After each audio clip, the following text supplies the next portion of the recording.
नमस्कार दोस्तों, आज़ादी के महज 28 साल बाद ही देश को तत्कालीन प्रधानमंत्री इंदिरा गांधी के फैसले के कारण आपातकाल के दंश से गुजरना पड़ा।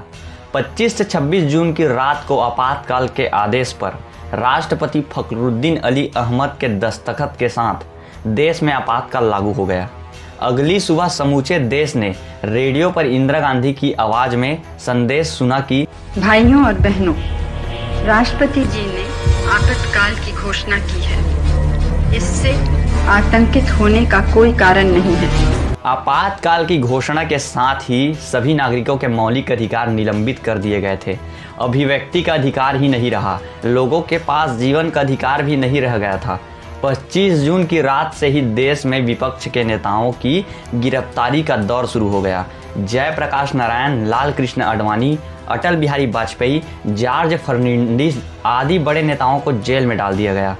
जेलों में जगह नहीं बची थी। 1971 के चुनाव में इंदिरा गांधी ने अपनी पार्टी को अभूतपूर्व जीत दिलाई थी और खुद भी बड़े मार्जिन से जीती थी। इंदिरा गांधी की जीत पर सवाल उठाते हुए उनके चुनावी प्रतिद्वंदी राजनारायण ने 1971 में अदालत का दरवाजा खटखटाया था। संयुक्त सोशलिस्ट पार्टी के उम्मीदवार के तौर पर इंदिरा गांधी के सामने रायबरेली लोकसभा सीट पर चुनाव लड़ने वाले राजनारायण ने अपनी याचिका में आरोप लगाया था कि इंदिरा गांधी ने चुनाव जीतने के लिए गलत तरीके का इस्तेमाल किया है। मामले की सुनवाई हुई और इंदिरा गांधी के चुनाव को निरस्त कर दिया गया। इस फैसले से आक्रोशित होकर इंदिरा गांधी ने इमरजेंसी लगाने का फैसला किया। इंदिरा गांधी इतना आक्रोशित हो गई कि अगले दिन ही उन्होंने बिना कैबिनेट की औपचारिक बैठक के आपातकाल लगाने की अनुशंसा राष्ट्रपति से कर डाली, जिस पर राष्ट्रपति फखरुद्दीन अली अहमद ने 25 जून और 26 जून की मध्य रात्रि में ही अपने हस्ताक्षर कर डाले और इस तरह देश में पहला आपातकाल लागू हो गया। पश्चिम बंगाल के तत्कालीन सीएम एस राय ने जनवरी 1975 में ही इंदिरा गांधी को आपातकाल लगाने की सलाह दी थी।